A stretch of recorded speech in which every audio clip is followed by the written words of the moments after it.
J'aimerais vous inviter à lever les mains.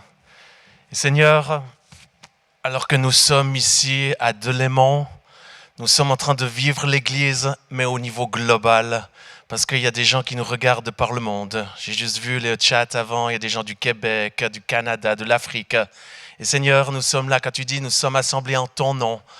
2 ou 3 sont assemblés en ton nom. Tu es au milieu d'eux. Et Seigneur, tu es au milieu de nous, ici, dans ce lieu, mais tu es au milieu de nous aussi, en communion fraternelle avec les frères et sœurs, les gens qui nous regardent de par le monde.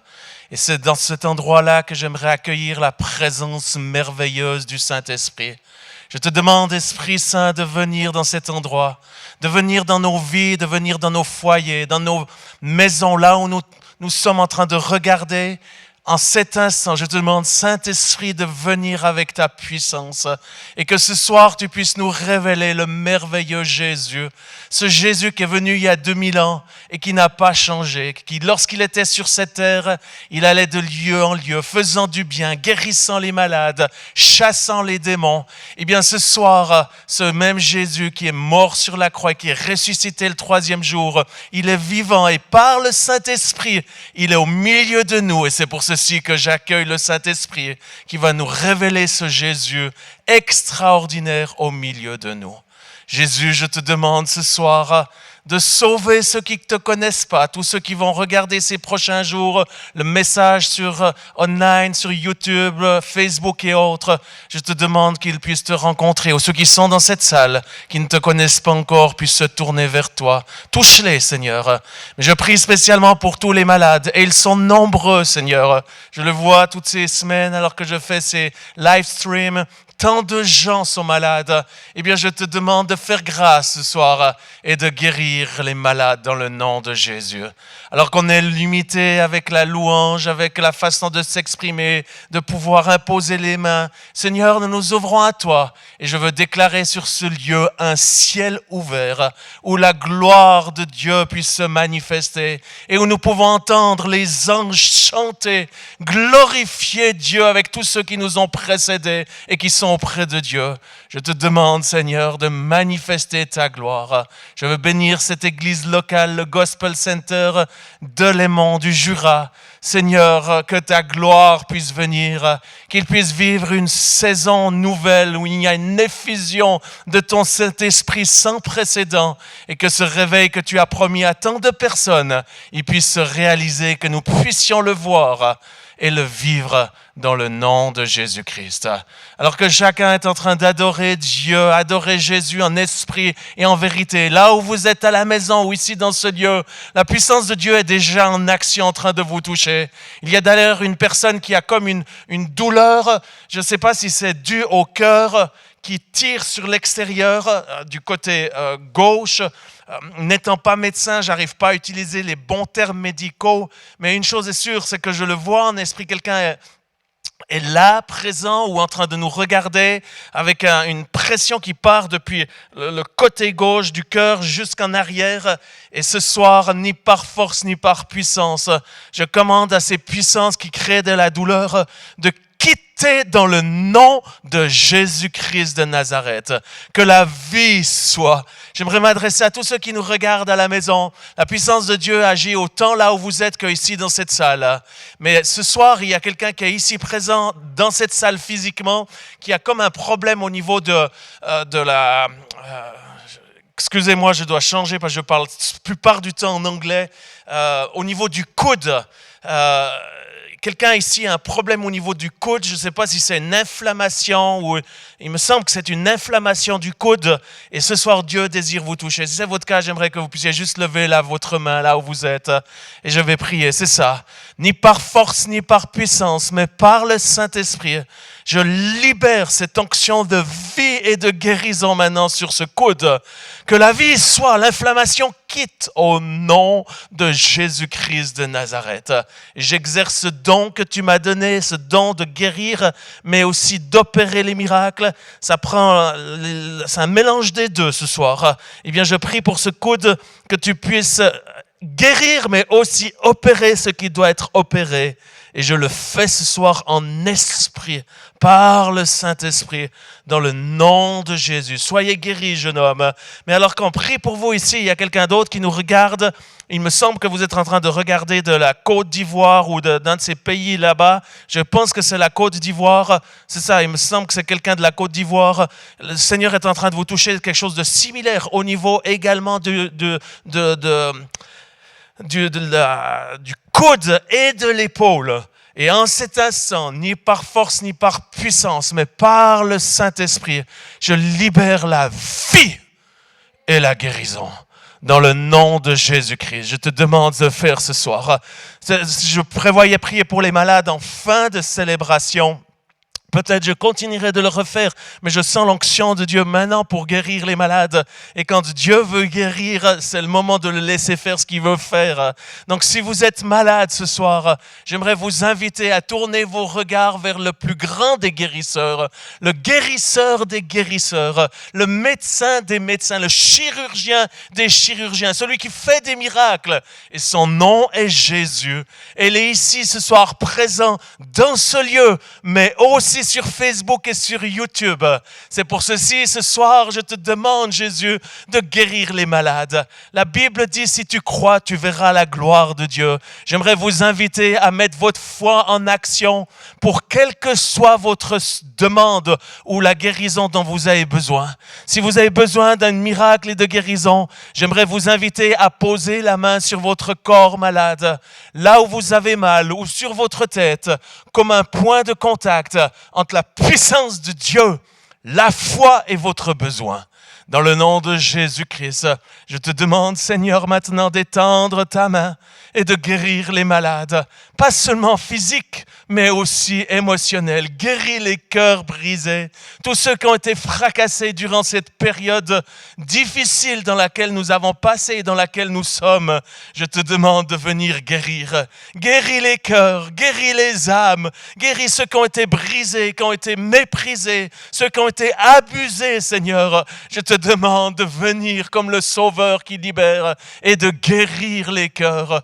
Dans le nom de Jésus-Christ, laissez l'Esprit de Dieu venir comme une huile sur votre cœur. Votre cœur brisé, il est celui qui guérit les cœurs brisés. Mais alors qu'il guérit les cœurs brisés, il guérit également les cœurs physiques. Il y a une personne qui est là, qui nous regarde. Je ne sais pas, parce que le monde spirituel est tellement différent du monde physique. Mais je le vois comme s'il est là sur ma droite. Et je ne sais pas si c'est sur la caméra de la droite ou si c'est ici en bas. Mais je vois une personne qui a un problème, un souffle au cœur. Le Seigneur est en train de te toucher en cet instant. Ni par force, ni par puissance. Mais le souffle du Saint-Esprit est en train de venir dans ton cœur et de toucher ta valve mitrale, de toucher ton cœur. Depuis ce moment, je te libère de ce problème de souffle de cœur. Sois libre au nom de Jésus-Christ. Soyez guéris. Alors que vous posez vos propres mains sur votre corps malade, la présence de Dieu est en train de venir maintenant sur vous. Soyez guéris au nom de Jésus. Que la vie soit dans tous nos organes, dans les estomacs, dans les reins, dans les cœurs, dans la rate, que ta puissance puisse envahir l'intestin grêle, qu'il puisse envahir, Seigneur, tout le bas du ventre. Dans le nom de Jésus-Christ, une dame est en train d'être guérie d'un problème des âmes. Recevez la vie maintenant. Je commande à ces pertes de sang inhabituelles de cesser. Dans le nom de Jésus-Christ, que la vie soit au nom de Jésus. Également, là où il y a besoin de guérison dans les parties intimes, je te demande de toucher, parce que tu ne touches pas seulement la tête, mais tu veux nous guérir de la tête aux pieds. Je te demande que tous ceux qui ont des problèmes, Seigneur, même dans leurs parties intimes, que tu puisses les toucher, les restaurer. Restaure, Seigneur, les couples. Je prie ce soir que ta puissance de vie et de guérison puisse envahir les foyers, envahir les couples qui passent des temps difficiles. Que cette puissance de résurrection puisse venir et leur donner de l'espoir, leur redonner du courage et leur redonner un nouveau printemps, quand bien même on est encore en hiver, dans le nom de Jésus-Christ. La puissance de Dieu est ici. C'est sûr que nous ne fonctionnons plus comme avant, où il y a la groupe de louanges, etc. Et il s'est mêlé avec la musique, mêlé avec l'émotionnel et mêlé au spirituel. Là, on est connecté directement à Dieu, sans atmosphère humaine, sans manipulation, mais seulement connecté au ciel. Et où nous prions, notre Père qui es aux cieux, que ton nom soit sanctifié, que ton règne vienne sur la terre comme au ciel. Donne-nous aujourd'hui notre pain de ce jour. Pardonne-nous nos offenses comme nous pardonnons, Seigneur, à tous ceux qui nous ont offensés. Ne nous induis pas à la tentation, mais délivre-nous du mal, car c'est à toi qu'appartiennent le règne, la puissance et la gloire pour les siècles des siècles. Amen et amen. Je prie, Seigneur, encore avant que j'ouvre ta parole, je prie pour les leaders de cette église locale. Je te demande de les garder, de les préserver de toutes les puissances mauvaises, diaboliques, des malédictions diverses des uns des autres. Préserve-les, j'invoque le sang de Jésus sur cette église, sur les leaders de cette église. Et je te demande, Seigneur, une unité de la foi qui puisse les saisir encore plus qu'avant, afin que tu puisses les utiliser, Seigneur, pas pour seulement cette nouvelle saison, mais cette nouvelle ère dans laquelle nous sommes entrés. Je prie spécialement pour le pasteur de cette église, David et Claudia. Je bénis leur famille, je bénis leurs 2 filles, je bénis tout ce qu'ils ont, je bénis leur entreprise, leur ministère, et je te demande de les faire croître dans le nom de Jésus. Amen et amen. Il y a quelqu'un juste sur ma droite qui est en train d'être guéri d'un problème de la peau. Seigneur est en train de toucher au niveau d'un problème de peau. Je crois que c'est de l'eczéma ou psoriasis. Dans tous les cas, c'est un problème de peau. Et en cet instant, le Seigneur te guérit, ni par force, ni par puissance, mais dans le Saint-Esprit, reçois cette guérison. Il y a quelqu'un qui nous regarde, qui a comme des boutons sur la langue. En cet instant, ces boutons quittent maintenant dans le nom de Jésus-Christ. Que la santé vienne sur votre langue, que la puissance de vie soit au nom de Jésus-Christ. Je maudis toute cellule cancéreuse qui aurait touché nos corps sous quelque forme que ça soit. Je commande à ces cellules de quitter nos corps au nom de Jésus-Christ. Je déclare face à ces cellules mauvaises que par les meurtrissures de Jésus, il y a la guérison dans nos corps, dans vos corps au nom de Jésus. Et la Bible déclare que dans les rayons de Jésus, il y a la guérison. Alors nous nous positionnons sous tes rayons, Jésus, et nous laissons tes rayons nous guérir pendant la prédication, pendant cette nuit, pendant les prochains jours. Et par la foi, nous recevons ce que tu es, à savoir que tu es celui qui guérit dans le nom de Jésus-Christ. Amen et amen. Je ne sais pas si on ose dire Alléluia à haute voix. Je ne sais pas ce que la loi nous dit ou ne nous dit pas. Mais vous qui êtes à la maison tout seul, vous pouvez crier un grand Alléluia. Soyez bénis abondamment. C'est une joie pour moi d'être à nouveau parmi vous. Ça fait longtemps que je ne suis pas revenu au Jura pour une réunion. Je suis venu, la dernière fois que je suis venu, en fait, c'était dans cette salle. C'était pour l'enterrement de ma grand-maman que j'aimais tant. D'ailleurs, j'ai été sur le cimetière juste avant de venir ici pour remercier Dieu de cette merveilleuse grand-maman que j'ai eue, qui priait pour nous. Et beaucoup de choses que j'ai pu faire par la grâce de Dieu, c'est grâce à ma grand-maman. Et elle nous manque, ça c'est sûr. Mais en même temps, j'ai eu la joie d'aller trouver cet après-midi ma famille et j'aimerais exprimer mon amour et aussi toute ma reconnaissance à cette famille qui me soutient et qui m'aide dans ce ministère que Dieu m'a confié. Et j'aimerais vraiment remercier évidemment Paul, Evelyne, mon parrain, ma marraine, mon oncle et ma tante. Extraordinaires, des gens qui sont tellement fantastiques, qui nous ont soutenus et qui nous aident depuis tant d'années et puis qui depuis la maison nous aident comme ils le peuvent. Et puis aussi à Cédric et d'ailleurs toute l'église aussi. Je sais que plusieurs ont participé à nous aider pour se lancer dans quelque chose de nouveau qu'on n'avait jamais vraiment fait. Alors on faisait déjà un peu de la télévision, on avait fait un petit peu de live stream, mais ce n'était pas vraiment notre priorité. La priorité, c'était d'aller de lieu en lieu, faire des réunions, puis si possible, le plus grand possible. Et puis d'ailleurs, c'est ce que nous avons fait les 2 premières années, les 2 premiers mois de 2020.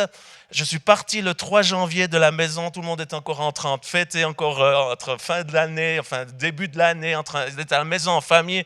Et moi, de bonne heure le matin, je suis parti en train, aux États-Unis. Ah, ça, c'est vraiment sympa, merci beaucoup. Je suis parti aux États-Unis pour l'enterrement de mon ami, papa spirituel, cher ami Reinhard Bonke.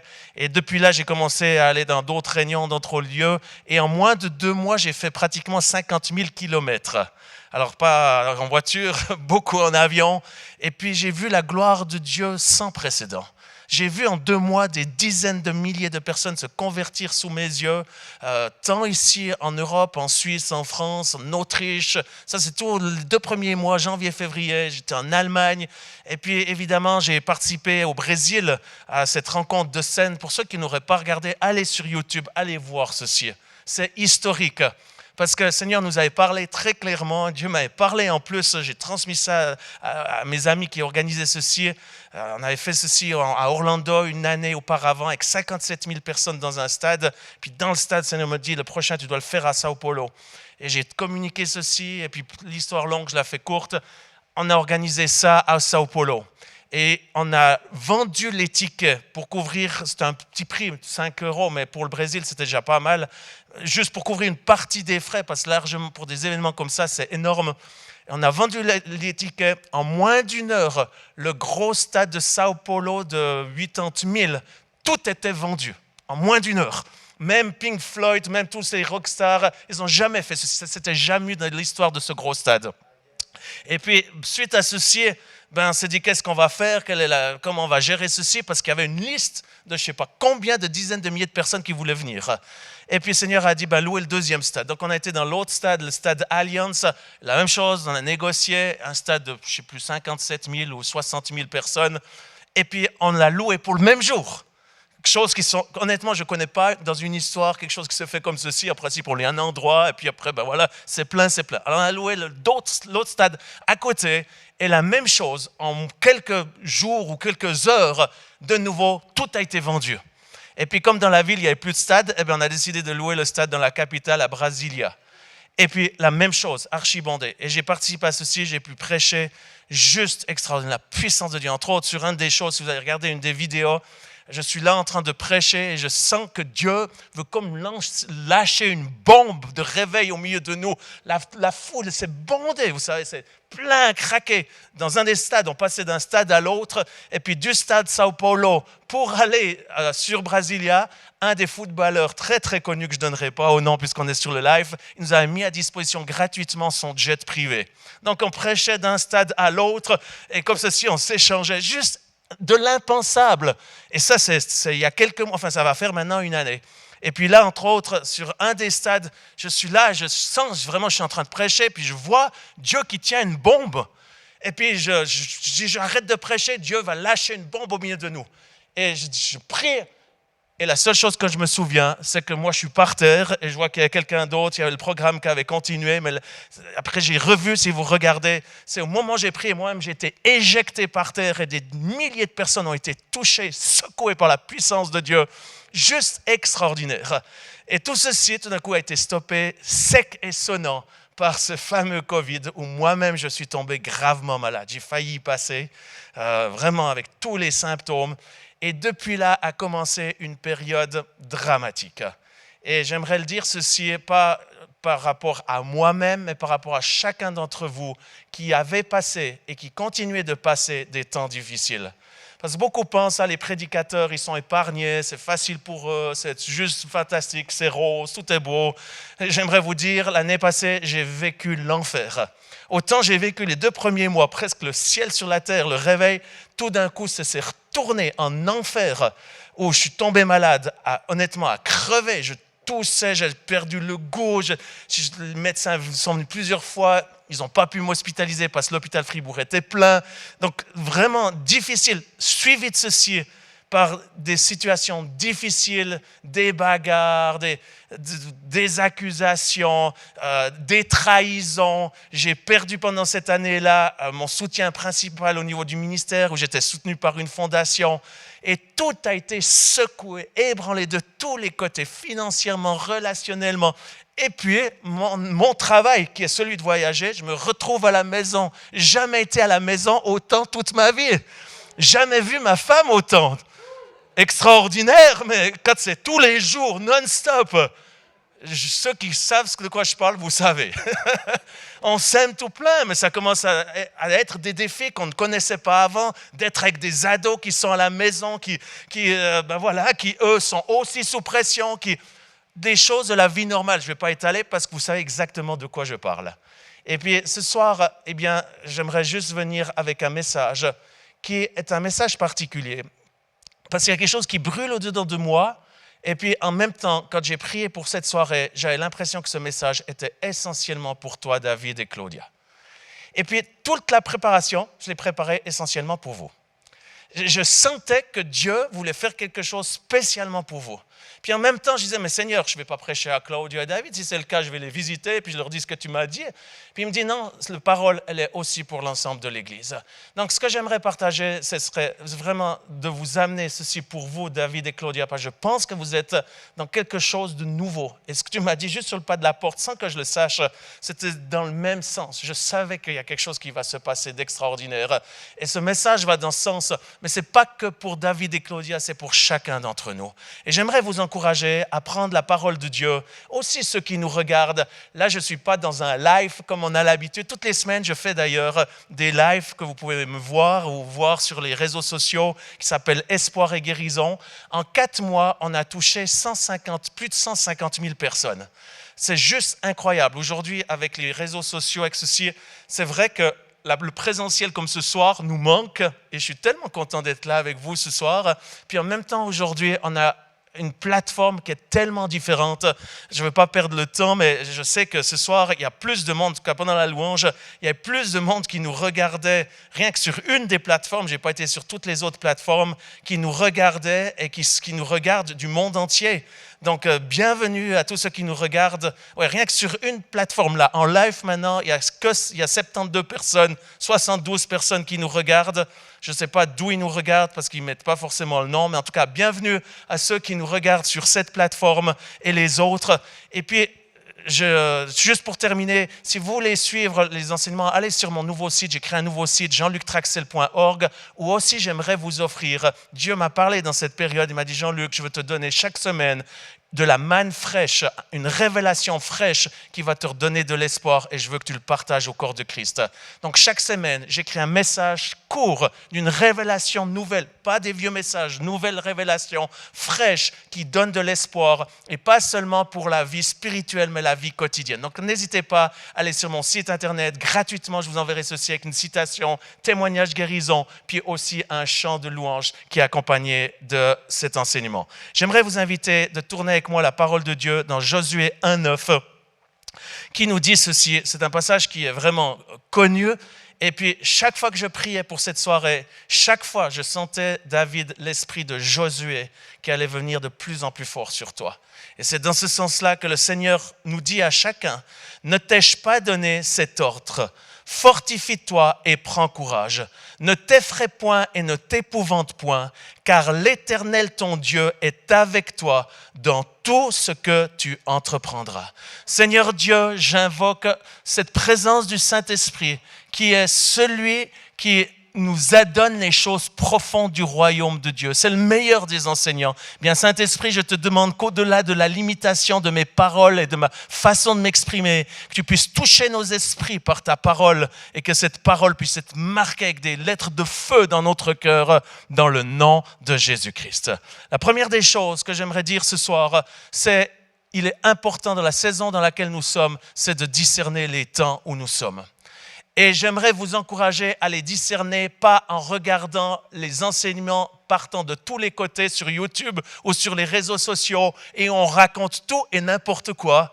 Il y a aussi de bonnes choses qui se disent, mais il y a beaucoup de mauvaises choses qui se racontent et des choses qui ne sont pas en accord avec la parole de Dieu. J'aimerais vous encourager plus que jamais à demander à ce merveilleux Saint-Esprit qui lui connaît Dieu, qui lui sait ce que Dieu veut, qui lui connaît la volonté de Dieu, que l'Esprit de Dieu, qui a un des dons qui s'appelle le discernement des esprits, puisse venir sur nous, puisse venir en tant qu'Église afin de discerner les esprits qui nous environnent, discerner ce qui se passe, mais aussi discerner le temps dans lequel où nous sommes. Et le fait de discerner, c'est ce que Jésus disait, Jésus le répondit dans Matthieu 16, versets 2 et 3. Jésus leur répondit, le soir, vous dites, il fera beau car le ciel est rouge. Et le matin, il y aura de l'orage aujourd'hui, car le ciel est d'un rouge sombre. Vous savez discerner l'aspect du ciel et vous ne pouvez discerner les signes du temps. J'aimerais nous encourager à se connecter à Dieu afin de ne pas être influencés par les médias qui, eux, racontent vraiment la plupart du temps des choses qui ne nous encouragent pas beaucoup, mais de nous connecter sur la perspective que Dieu a sur ce que nous sommes en train de vivre. Et Dieu a une perspective différente de la télévision nationale de un de nos pays que j'honore. J'honore le travail des journalistes, mais qui font leur travail. Et leur travail, c'est juste de pointer là où il y a des problèmes et des soucis. Et vous regardez depuis plus d'une année des situations qui nous parlent quotidiennement de ce COVID-19. Dieu a une autre perspective. Jésus a une autre perspective de ce que nous passons aujourd'hui. Il connaît, il voit, il sait nos souffrances, nos défis, mais il a une autre perspective. Et j'aimerais vous encourager à vous connecter à Dieu plus que jamais. Et c'était d'ailleurs mon premier message. Au début que j'étais malade, j'arrivais à peine respirer, à peine parler. Le Seigneur m'a parlé, il m'a dit, Jean-Luc, c'est comme Jérémie. Vous rentrez dans un temps de captivité et il faut faire et prendre ce que Jérémie faisait. Il a crié à Dieu dans sa prison, en captivité, disant, Seigneur, montre-moi où je dois aller. Montre-moi ce que je dois faire. Dans Jérémie, c'est lui qui crie ceci. Et en faisant ceci, il s'est repenti de toutes ces choses et des affaires qu'il avait fait dans le passé. Dès le début du Corana, et je crois que c'est encore le cas pour ceux qui ne l'auront encore jamais entendu ou jamais fait, c'est un temps de repentance, un temps de plier les genoux et de remettre Dieu au milieu de l'Église. J'étais la semaine passée ou 2 semaines à la Convention européenne des médecins et des infirmières chrétiennes de toute l'Europe qui était là. Et j'aurais parlé ceci, et j'entendais Dieu qui me disait, encourage-les à ramener Dieu dans les hôpitaux, à ramener Dieu dans les cliniques, à ramener Dieu dans les cabinets médicaux, à ramener Dieu dans les physiothérapies, ramener Dieu au centre. Parce que le tabernacle, il était fait de rites, mais de rites et plein de choses, de sacrifices. Mais ce qui était au centre, c'était Dieu qui devait être. Et c'est là qu'il y avait la gloire de Dieu. J'aimerais vous encourager, chers amis, ceux qui nous regardez de par le monde, ou vous qui êtes ici au Jura, en tant que famille, en tant qu'individu, en tant que couple, ramenez Dieu au milieu de nous. Et ramener Dieu au milieu de nous, ce n'est pas la religiosité où on doit faire encore plus. Mais c'est ce cœur qui est là et qui s'attache à Dieu, qui se détache des choses de ce monde et qui a les yeux tournés vers celui qui est, qui était, qui va venir. Tourner son cœur, mettre sa foi en lui, mettre son espérance, pas dans notre travail qu'on peut perdre du jour au lendemain, ce qui m'est arrivé l'année passée. Je n'ai pas perdu mon travail, j'ai perdu mon soutien, mais je peux vous dire ça fait mal. Parce qu'on ne trouve pas comme ceci de l'argent pour repartir. D'ailleurs, s'il y en a qui veulent soutenir mon ministère, vous êtes bienvenus. Allez sur jeanluctraxel.org, ça sera une grande bénédiction. J'ai fait cette petite parenthèse que je n'avais pas prévue. Elle m'est sortie comme ceci, mais c'est un besoin que j'ai. Ce que je voulais dire, c'est remettons Dieu au milieu du village. Dans le passé, au milieu des villages, il y avait une église et les gens allaient à l'église et c'est là que les choses se passaient. Alors ça a déraillé ou c'est parti dans la religiosité. Aujourd'hui, la plupart des églises sont vides. Mais j'ai une nouvelle. Si on ramène Dieu au milieu du village, les gens vont revenir à Dieu. Si nous remettons Dieu au milieu de nos couples vont remarcher différemment que si on part chacun dans son coin en faisant ce que nous voulons. J'aimerais vous encourager, les amis, comme Jérémie, à crier à Dieu et dire « Dieu, montre-nous ce que tu veux pour nos vies. Montre-nous ce qu'il y a à faire. Je veux arrêter de faire les choses par moi-même, mais je veux que toi, tu prennes la place. » C'est pour ceci que dans ce temps de discernement, je pense que c'est un temps important de prière. Il y a un dérapage aujourd'hui parce que le Covid, derrière, au-delà de la maladie, il y a un esprit diabolique qui est en train de détruire des principes, des valeurs essentielles. Et un des aspects, c'est l'aspect de la relation, l'aspect d'être ensemble. Mais aussi, une des choses qui est en train d'être détruite dans ce Covid, c'est de commencer à prendre plaisir à être assis dans son canapé et à commencer à zapper d'un endroit à l'autre, y compris pour la prière, la louange. Et on n'aime pas, on passe ailleurs. Et je le sais parce que je le vois et je l'ai vécu et je sais comment c'est. Eh bien, gentiment, on prend plaisir. Et gentiment, on oublie certaines valeurs qui sont essentielles, pas pour notre vie religieuse, mais qui sont essentielles pour notre survie spirituelle avec Dieu. Nous vivons un temps de combat spirituel dont la plupart, vous ne savez pas ce qui est en train de se passer. Ce n'est pas juste une maladie, il y a un combat spirituel en tout haut niveau. Et j'aimerais vous inviter à arrêter d'écouter les complotistes, mais de commencer à s'attacher à Dieu, de chercher Dieu, d'écouter ce que lui dit, de retrouver ses promesses qui n'ont point changé, qui sont des promesses extraordinaires. Et Covid ou pas Covid, ces promesses s'accompliront pour ceux qui vont le croire. Mais dans ces moments-là, afin que nous ne fléchissons pas, afin que nous ne nous égarions pas de la foi en Dieu, c'est le moment plus que jamais de prier. J'aimerais nous encourager, vous qui êtes ici, vous qui nous regardez à la maison, mettez du temps à part pour prier, pour chercher Dieu. Mettez du temps pour intercéder pour votre vie, mais priez pour votre pays. Prions pour l'économie, les amis. Mon épouse qui est dans le business, elle arrive en pleurs à la maison en tant que chef d'entreprise.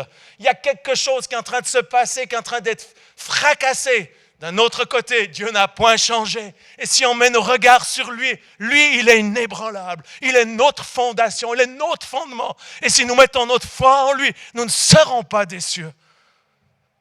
J'aimerais vous encourager également, dans ce temps de prière, à laisser de côté la double vie. Trop de gens vivent des doubles vies. Et en étant à la maison seul, tellement facile de passer d'un site à un autre site. Et on tombe sur certains sites qui ne sont pas des sites qui viennent de Dieu.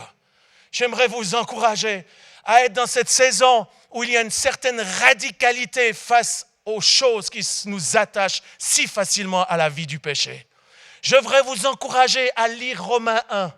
Lisez Romains 1 avec l'aide du Saint-Esprit à la vision de ce que nous vivons aujourd'hui. Lisez Romains 1. J'ai fait ceci récemment. C'est pour ça que je vous dis, je suis choqué. J'étais choqué. Je relisais ceci. C'est exactement ce qui est en train de se passer. Dans Romains, il y a des choses que Dieu dit si clairement que je n'ose même pas le dire aujourd'hui au micro parce que je risque d'avoir des problèmes. Mais je vous encourage à le lire. Et ceux qui aiment Dieu, à pratiquer ce que Romains 1 dit et à s'éloigner de ce qu'il nous demande de nous éloigner. Je nous encourage à revenir à Dieu, mettre Dieu à la priorité. Je pense que nous sommes dans un temps 2020, pas juste pour ma propre vie, ma petite vie, mais pour la vie du christianisme, la vie globale. Je pense que nous avons vécu un temps d'émondage, un temps de taille, où il y a eu un reset qui s'est passé. Le diable a voulu faire du mal, mais Dieu est en train de tourner ceci en positif. Il est en train de couper, tailler. Ça fait mal. Je vous promets, quand mon jardinier vient de couper nos arbres fruitiers, chaque année, je dis, mais il a trop coupé, c'est de la folie. Coupe pas cette branche, celle-là qui avait le plus de fruits l'année passée. Et il coupe, et il y va, et il y a des tas de branches mortes qui sont là. Je dis, mais ce n'est pas possible. Je pense que Dieu a commencé à faire ceci l'année passée, il est en train de le faire. Parce que certains font l'émondage, le taillage en automne, d'autres pendant l'hiver. Ça dépend. Mais une chose est sûre, c'est qu'on est dans cette saison-là. Dieu est en train d'agir. Dieu n'est pas seul dans son trône en train de regarder ce qui se passe sur cette terre, mais il est en train de se manifester. On est dans un temps d'émondage, un temps de taille. On est également en hiver. Début de l'année, j'étais là à prier, chercher Dieu. Je dis, Seigneur, 2020 est derrière. Mais la réalité, ce n'est pas parce qu'on a fêté le 31 décembre à minuit la nouvelle année que tout a changé. Il n'y a rien qui a changé. c'est juste un papier qui a changé, une date, une montre. Mais le truc a continué, il continue le train, la machine a avancé. Et là, en priant, jeûnant, cherchant Dieu désespérément, qu'est-ce que je dois faire, Seigneur? Rien du tout. Je partage mon cœur, vraiment, très humblement et honnêtement. Rien du tout. Je n'entendais pas Dieu, je n'entends pas Dieu. Combien même, tous les jours, il me parle. Honnêtement, depuis tout ce Covid, ça m'a tellement rapproché de Dieu, de prendre du temps, lire la Bible. Chaque jour, il me parle, il me donne son pain quotidien. Je peux lui parler, j'ai une relation extraordinaire avec Dieu. Mais en même temps, par rapport au futur, qu'est-ce qu'on doit faire pour le ministère? Qu'est-ce qu'on ne doit pas faire? Quelles sont les décisions? Puis qu'est-ce qu'il faut prêcher? Rien, néant. Comme si Dieu n'était pas là. Et puis pourtant, je savais qu'il était là. Et je n'oublierai pas, j'arrive dans la forêt et je vois tout d'un coup ces arbres remplis de neige. Chez nous, on a beaucoup de neige. Et là, je vois ceci. Et tout d'un coup, c'est comme si c'était une grosse révélation, alors que ce n'est pas une grosse révélation. Je vois toute cette neige, ce froid, tout est gelé. Le Seigneur, j'entends la voix de Dieu qui me dit, tu es dans une saison d'hiver. Ne commande pas à ton arbre pommier de faire des pommes maintenant. Laisse-moi être Dieu. Je suis au contrôle de toutes choses. On est dans une saison d'hiver. Et je pense que c'est une saison d'hiver globale. Pour vous qui nous regardez à la maison, peut-être vous êtes au chaud dans une des îles, comme j'ai vu avant, de la Martinique ou de l'île Maurice. Il fait beau au Brésil, c'est l'été. Mais je crois que d'une façon globale, au niveau spirituel, on est dans une saison d'hiver.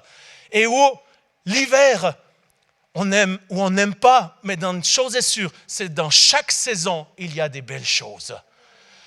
Le printemps est magnifique, l'automne est fantastique, l'été est fantastique, mais dans l'hiver, il y a des magnifiques choses. Allez sur mes réseaux sociaux, hier j'ai posté juste une des choses, d'une de vos forêts du Jura.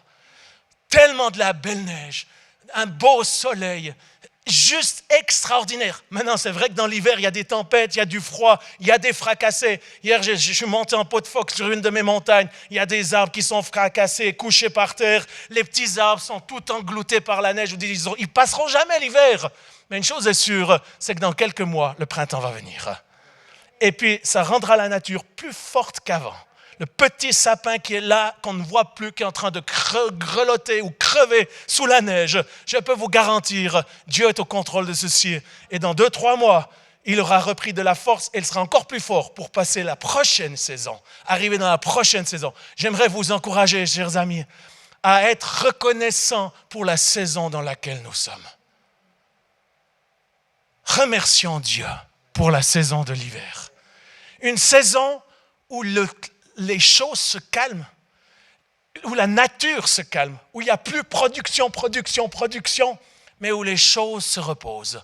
Un temps où je nous encourage à se cacher en Dieu, se mettre en Dieu, retrouver de la force, du confort en lui et de lui faire confiance. Mais aussi les agriculteurs le savent, l'hiver, ce n'est pas à passer toute l'après-midi sur le canapé. On répare ce qui a été cassé durant la saison précédente. Plusieurs d'entre vous, il vous faut prendre du temps pour réparer votre vie. Dieu veut réparer vos vies. Dieu veut réparer vos cœurs. Dieu veut réparer vos familles. Il veut réparer vos relations. Ce qui a été fracassé juste avant cette saison. Et cet hiver est fait pour ceci. Prenez du temps pour réparer vos maisons, comme les fermiers. Mais aussi prenez du temps pour vous préparer pour la prochaine saison. Les agriculteurs le savent très bien, ils vont aller acheter de la semence, ils vont se préparer les machines, parce que dans quelques semaines, quelques mois, il faudra aller labourer, ou il faudra passer la herse, et il faudra commencer à semer si on veut voir une moisson. J'aimerais nous encourager à discerner les temps dans lesquels nous sommes, et à les respecter, et à laisser Dieu qui il est. Mais en même temps, dans ces temps difficiles, ces temps de froid, ces temps d'hiver, ces temps d'épreuves, de difficultés, de tribulations, j'aimerais nous encourager à s'accrocher à Dieu et à laisser Dieu agir, mais en même temps à veiller, afin qu'on puisse passer l'hiver. Ce qui est important dans cette saison, ce n'est pas de produire des tonnes de pommes. Ce qui est important, c'est de passer l'hiver, afin que nous puissions vivre le printemps glorieusement. La sève va remonter. Dans peu de temps, je vous le garantis. La sève va revenir, même qu'il y a encore les gels, même qu'il y a encore de la neige, même qu'il y aura encore des giboulées. Mais la sève va monter dans ses branches. Et à un moment donné, elle aura la force, elle aura la victoire sur l'hiver qui va faire que les feuilles vont revenir. Des feuilles fraîches, des feuilles nouvelles, des magnifiques feuilles. Des fleurs vont commencer à sortir. Des fleurs extraordinaires qui vont porter du fruit avec des pommes, des poires, des cerises. Je voulais dire des bananes, peut-être pas au Jura, mais des fruits en quantité. Et où on pourra célébrer Dieu pour cette magnifique moisson. C'est pour ceci, j'aimerais vous encourager. Deuxième point, à mettre en pratique ce que Dieu nous dit. Sois fort et courageux. Sois fort et courageux n'est pas une parole comme une option, mais sois fort et courageux, c'est un ordre de Dieu. C'est un commandement de Dieu. Vous dites, mais j'ai plus de force. C'est ce que j'ai dit pendant des mois l'année passée. Je peux le dire, Paul et Evelyne sont venus me trouver. J'allais dans mon verger, je montais, j'avais plus de force, éprouvé. Pendant des semaines, plusieurs mois, je pleurais tous les jours. Je me mettais à table, je pleurais. Le soir, j'allais au lit, je pleurais. La nuit, je me réveillais en pleurant. Plus de force, plus d'énergie. Et certains, vous vous sentez dans cette situation. Mais il y a une chose qui est sûre, c'est écouter ce que Dieu nous dit. Et quand on n'a plus de force, plus d'espoir, plus d'énergie, Dieu nous dit, sois fort et courageux. Comment est-ce que Dieu peut nous donner des ordres alors qu'il nous semble qu'on n'a pas la capacité? Si Dieu nous demande de faire quelque chose, c'est que nous avons la capacité de le faire. Et moi, quand Dieu nous dit, sois fort et courageux, fortifie-toi, prends courage, j'entends Dieu qui parle à la communauté, qui parle aux familles, qui parle à nous en tant qu'individus. Non pas comme un Dieu sergent-major à l'armée qui dit, prends force et courage. Non, j'entends pas ceci de la part de mon Dieu que je connais. J'entends un bon papa qui m'invite à venir vers lui, parce que c'est lui qui va me donner de la force et du courage. J'entends pas un Dieu qui gueule, qui tempête sur ses enfants, mécontent parce qu'ils ont fait des erreurs. Mais j'entends un Dieu, un bon papa, qui ouvre ses bras d'amour, qui voit la situation dans laquelle nous sommes et qui nous invite à venir vers lui. Parce qu'il va nous donner le réconfort que nous avons besoin. Il va nous donner les paroles d'encouragement que nous recevons plus des autres et que nous avons besoin d'entendre. J'entends ce Dieu qui, quand il nous dit « fortifie-toi et prends courage », c'est une invitation à chacun d'entre nous, en tant que communauté, mais aussi en tant qu'individu, de revenir auprès de lui, qui lui est la source et qui lui peut faire des choses extraordinaires dans ce lieu secret. Sa présence, c'est cela que nous avons besoin, les amis. J'aspire à sa présence plus que toute autre chose. Et aujourd'hui, la présence ne dépend plus du bon groupe de louanges ou du stade rempli. Sa présence dépend de mon cœur qui s'approche de sa vraie présence. Et où je suis dépendant de la foi et de sa grâce. Parce que je ne sais même plus comment faire, je ne sais même plus comment prier. Mais je viens tel que je suis. Et je me fais petit, je me fais néant, afin que lui puisse me faire grâce et qu'il puisse me toucher. Et qu'il puisse me donner ce dont j'ai besoin, qu'il puisse me redonner cette énergie qui est ni par force ni par puissance, mais par le Saint-Esprit, qui veut me donner cette énergie pour pouvoir accomplir ce que j'ai besoin d'accomplir. Romains 5, 2, 5 nous dit, si j'oserais demander au pianiste de revenir, puis de jouer juste les strings si c'est possible, et ce serait fantastique. Romains 2, 5 nous dit, nous croyons et par Jésus nous pouvons nous approcher du Dieu d'amour en qui nous vivons maintenant.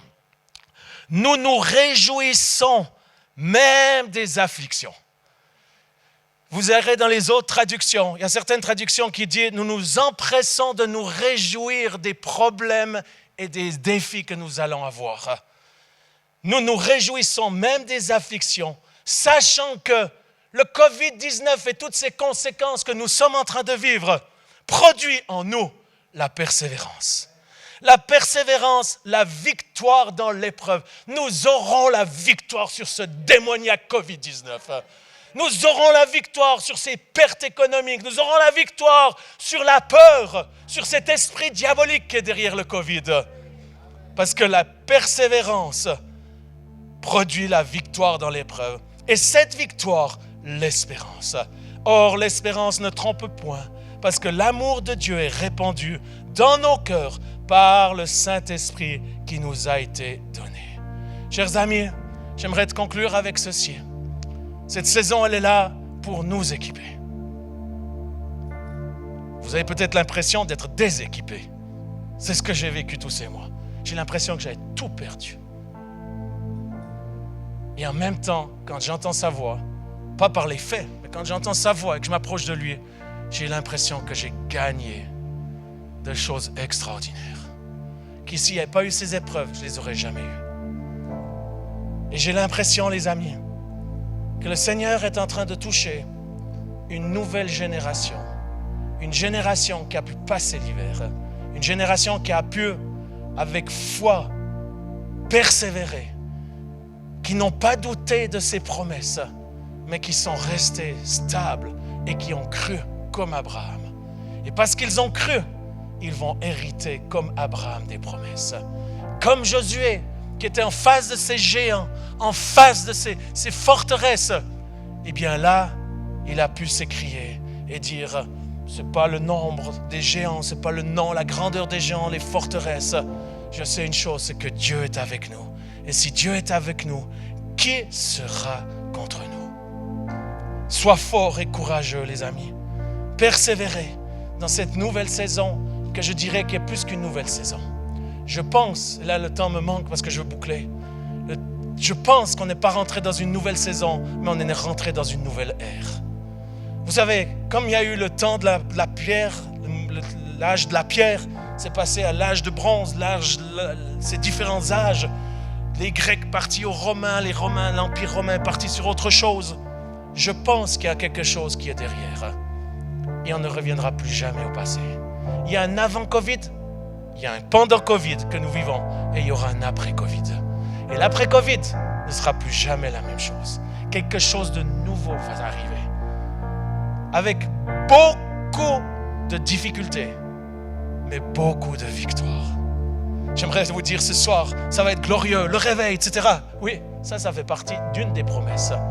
Mais la Bible nous dit clairement, il va y avoir des temps difficiles, des temps de tribulation.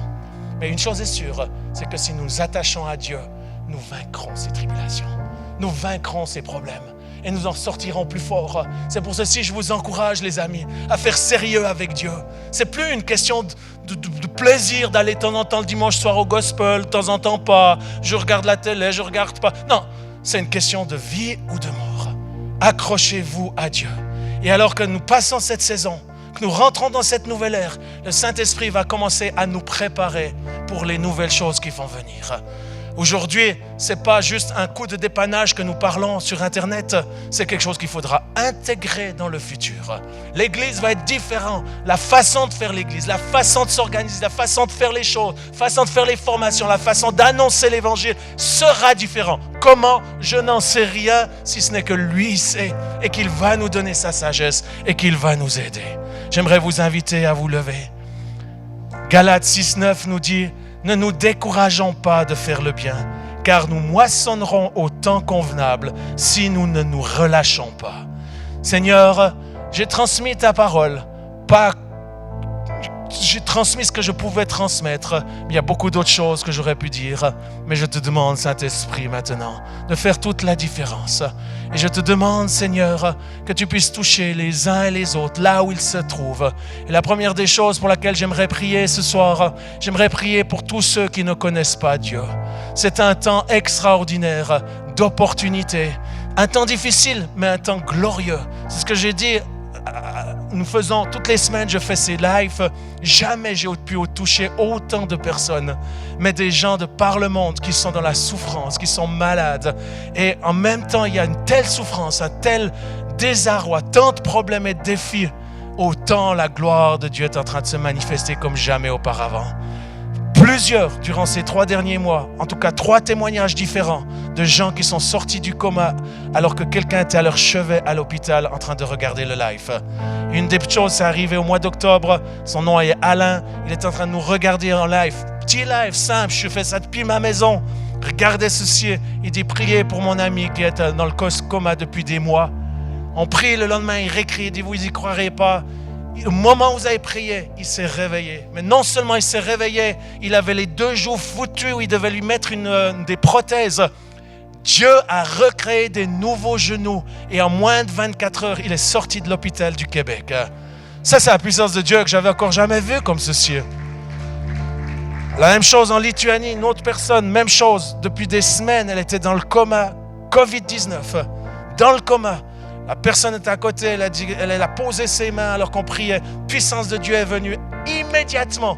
Elle est sortie du coma. Et la chose juste qu'on ne peut pas expliquer, moi je suis tombé malade 2 fois du Covid. 2 fois. J'arrive pas à expliquer pourquoi non plus.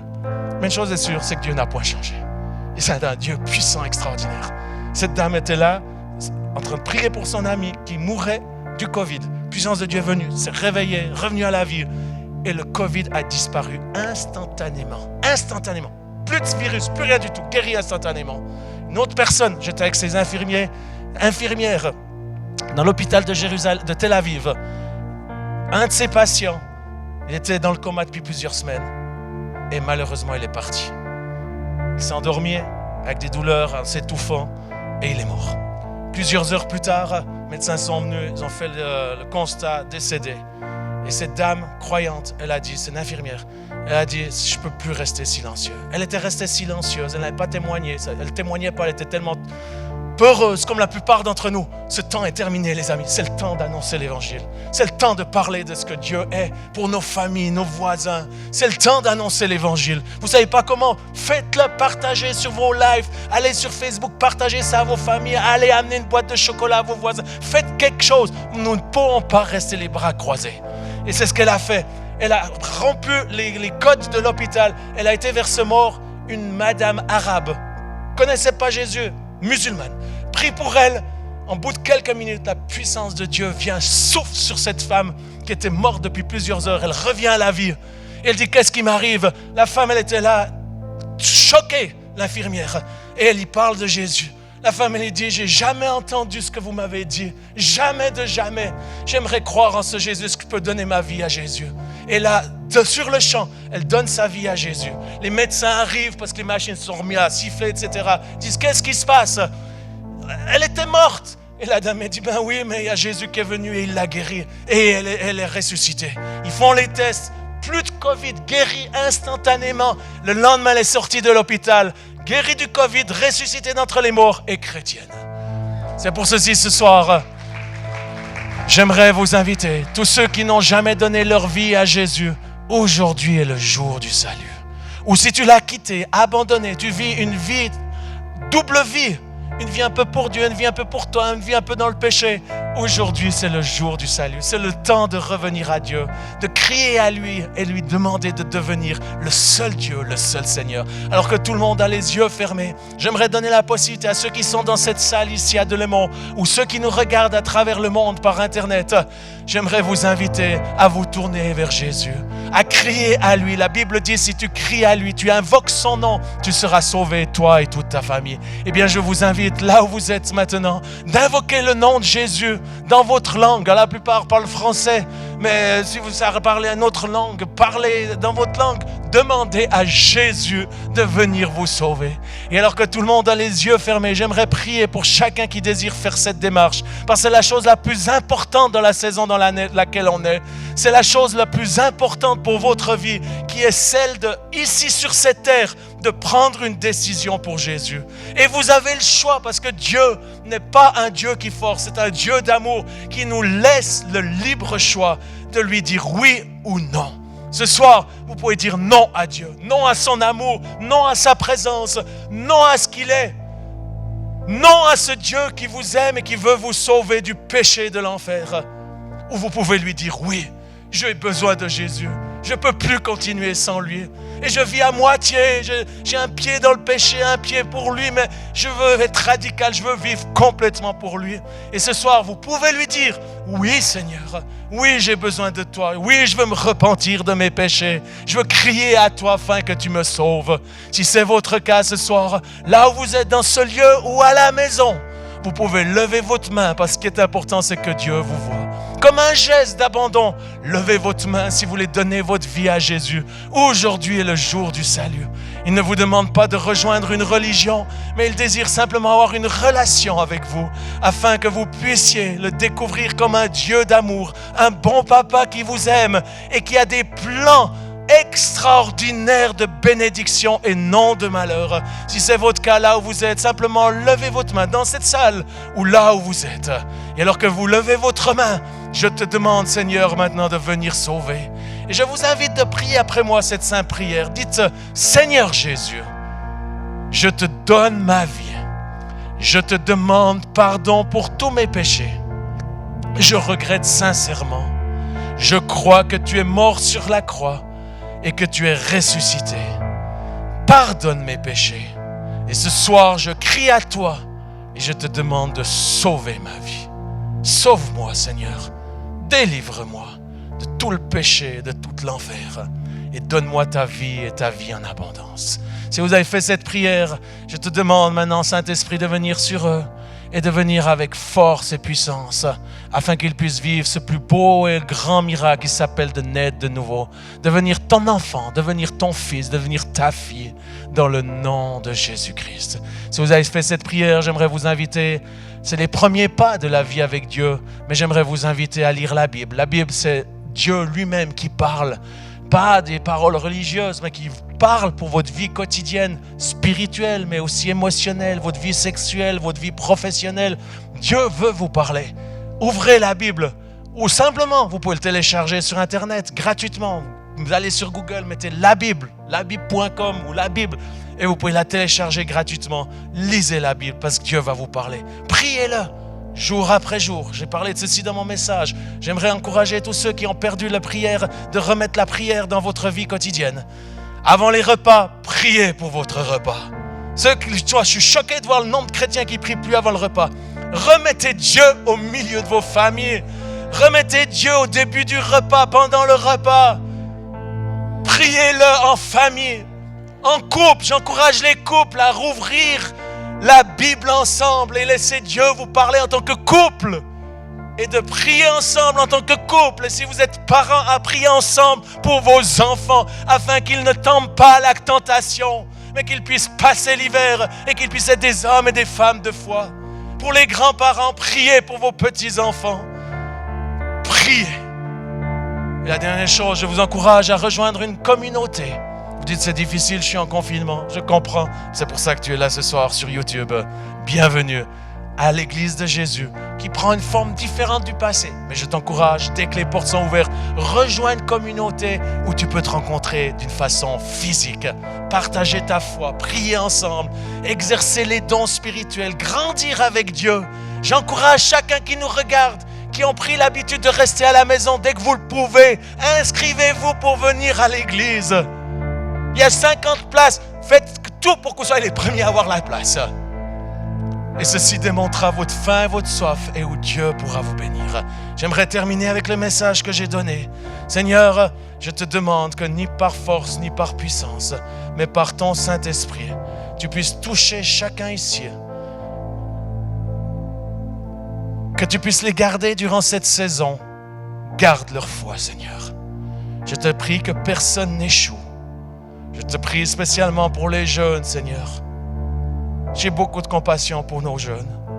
Et je te demande une grâce spéciale. Touche-les pendant la nuit. Visite-les par ton esprit. Fais grâce, Seigneur. Et nous interdisons à l'ennemi de toucher à nos enfants, à nos petits-enfants, à nos jeunes. Satan, tu ne toucheras aucune de leurs âmes dans le nom de Jésus. Arrière de nous, puissance des ténèbres. Je te prie, Seigneur, que tu puisses leur donner, Seigneur, une foi et qu'ils ne se laissent pas prendre par le monde. Tous ceux qui sont pris par le péché, qui ne savent plus où ils en sont, qui mélangent tout et qui sont en train de s'éloigner de toi, fais leur grâce pour qu'ils reviennent. Je prie pas seulement pour les jeunes, je prie pour chacun ici. Et tous ceux qui nous regardent, fais-nous grâce, Esprit Saint. Et viens avec un nouveau souffle, une nouvelle faim, une nouvelle soif. Et que nous ne devenons pas des abonnés du canapé, mais que nous venons des abonnés de ta présence. Je te le demande dans le nom de Jésus. Je prie spécialement pour David et Claudia. Je te demande, Seigneur, que cet esprit de foi, de vaillants héros, puisse venir encore plus fort que jamais. Et que comme Josué qui a amené le peuple d'Israël à rentrer dans la terre promise, que tu puisses les utiliser, Seigneur, pour amener une multitude à te connaître, mais aussi une multitude à rentrer dans tes promesses de gloire éternelle. Dans le nom de Jésus. Amen.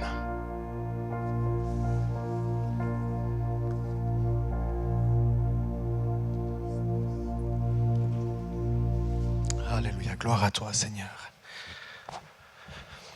Alléluia, gloire à toi Jésus. C'est tellement fort d'être dans la présence de Dieu que tu sens tellement l'onction du Seigneur où tu n'as pas envie d'arrêter.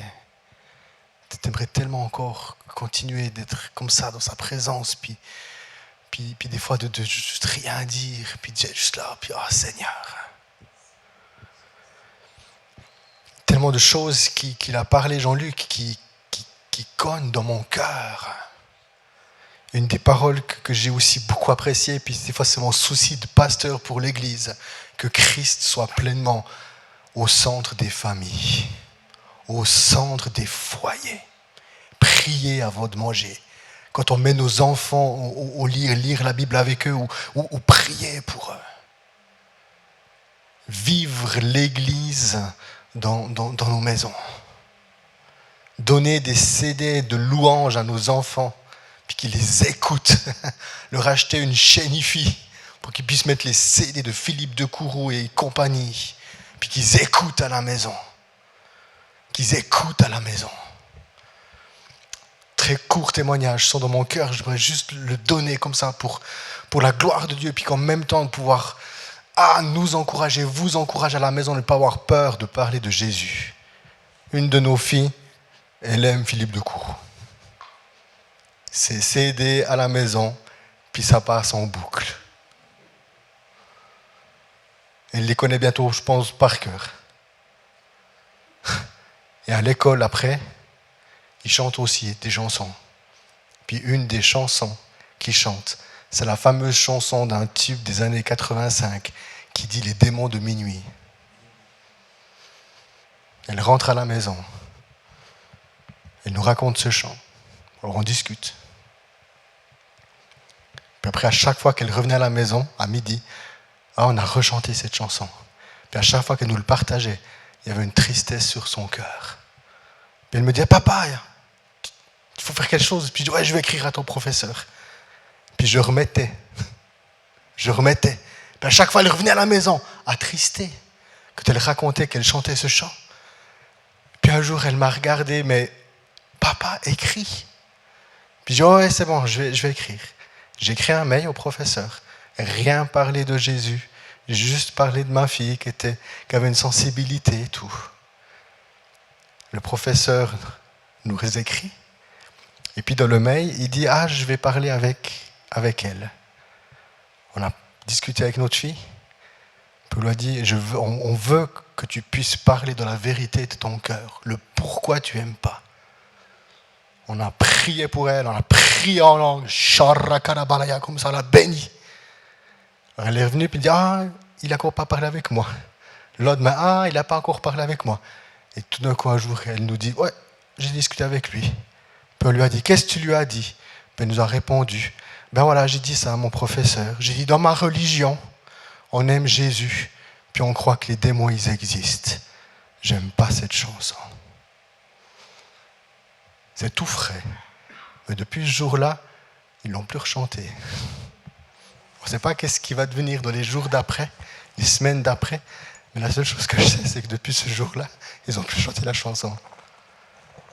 Amen. Et puis on a célébré la victoire à la maison, tous ensemble, qu'on a osé dire ce que nous aimions. Amen. Puis de pouvoir mettre Christ au centre de nos familles. Comment c'est possible de se marier avec quelqu'un qui n'est pas dans la foi pour toi qui aimes Jésus aujourd'hui? C'est inconcevable. C'est inconcevable. Et il ne faut pas venir après dans mon bureau puis me pleurer puis dire que ça ne va pas dans le couple. Regarde les choix qu'on fait. C'est inconcevable de mettre Jésus au centre. Une chose que je crois, toutes ces paroles d'encouragement que tu nous as données, c'est que si on met bien Jésus au centre de nos vies, ben la puissance de Dieu descend automatiquement. La puissance de Dieu descend et il nous pousse. Alléluia. Amen. Merci Jean-Luc pour tes encouragements.